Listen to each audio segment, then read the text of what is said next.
Creative content बनता है। मैं अपनी फिल्म और एंटरटेनमेंट इंडस्ट्री को इसलिए भी बधाई देता हूं क्योंकि उसने एक भारत श्रेष्ठ भारत के भाव को सशक्त किया है। साथियों, वर्ष 2024 में हम फिल्म जगत की कई महान हस्तियों की 100वीं जयंती मना रहे हैं। इन विभूतियों ने भारतीय सिनेमा को विश्व स्तर पर पहचान दिलाई। राज कपूर जी ने फिल्मों के माध्यम से दुनिया को भारत के सॉफ्ट पावर से परिचित कराया। रफी साहब की आवाज में वो जादू था जो हर दिल को छू लेता था। उनकी आवाज अद्भुत थी। भक्ति गीत हो या रोमांटिक सॉन्ग्स, दर्द भरे गाने हो, हर इमोशन को उन्होंने अपनी आवाज से जीवंत कर दिया। एक कलाकार के रूप में उनकी महानता का अंदाजा इसी से लगाया जा सकता है कि आज भी युवा पीढ़ी उनके गानों को उतनी ही शिद्दत से सुनती है। यही तो है टाइमलेस आर्ट की पहचान। अक्कीनेनी नागेश्वर राव गारू ने तेलुगु सिनेमा को नई ऊंचाइयों तक। साथियों, मैं आपको एक और खुशखबरी देना चाहता हूं। भारत की क्रिएटिव टैलेंट को दुनिया के सामने रखने का एक बहुत बड़ा अवसर आ रहा है।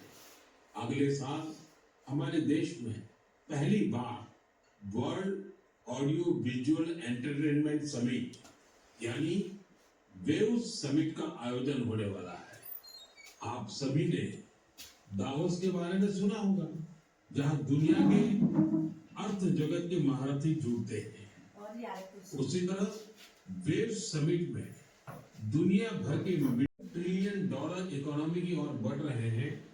तब हमारी क्रिएटर इकोनॉमी एक नई एनर्जी ला रही है। मैं भारत की पूरी एंटरटेनमेंट और क्रिएटिव इंडस्ट्री से आग्रह करता हूं, चाहे आप यंग क्रिएटर हो या एस्टेब्लिश्ड आर्टिस्ट, बॉलीवुड से जुड़े हो या रीजनल सिनेमा से, टीवी इंडस्ट्री के प्रोफेशनल हो या एनिमेशन के एक्सपर्ट, गेमिंग से जुड़े हो या एंटरटेनमेंट टेक्नोलॉजी के इनोवेटर, आप सभी वेव समिट का हिस्सा बने।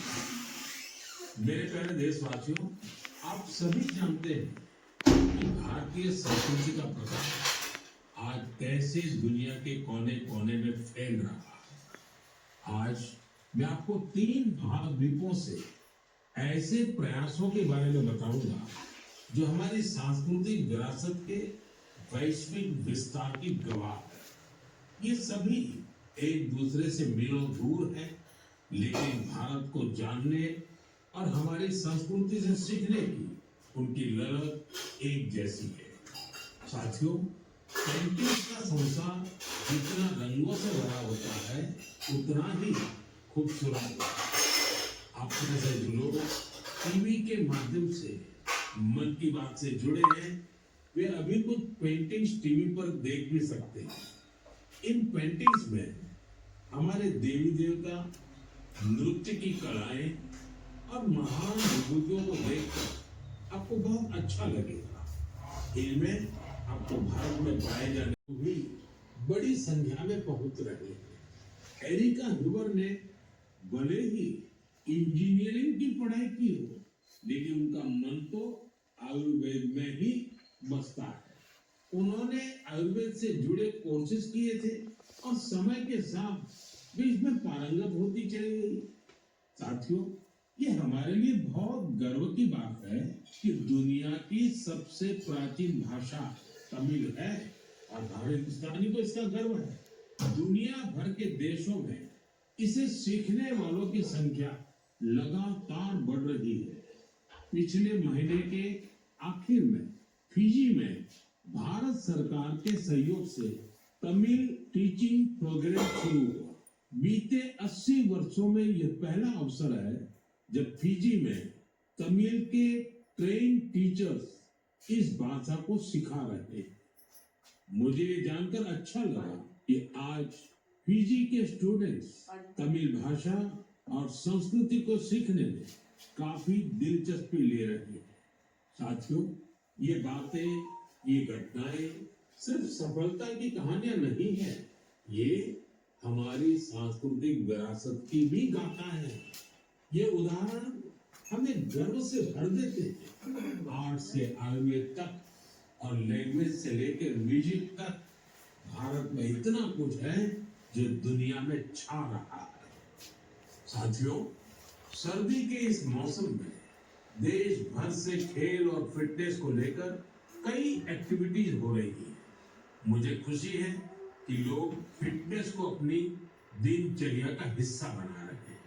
कश्मीर में स्कीइंग से लेकर गुजरात में पतंगबाजी तक हर तरफ खेल का उत्साह देखने को मिल रहा है। संडे ऑन साइकिल और साइकिलिंग ट्यूसडे जैसे अभियानों से साइकिलिंग को बढ़ावा मिल रहा है। साथियों, अब मैं आपको एक ऐसी अनोखी बात बताना चाहता हूं जो हमारे देश में आ रहे बदलाव और युवा साथियों के जो बोलो। आज हमने सरदार प्रताप सिंह जी चेयरमैन बनना समिति के आवास पर मोदी जी के मन की बात का 117वां एपिसोड जो हमने सुना उसमें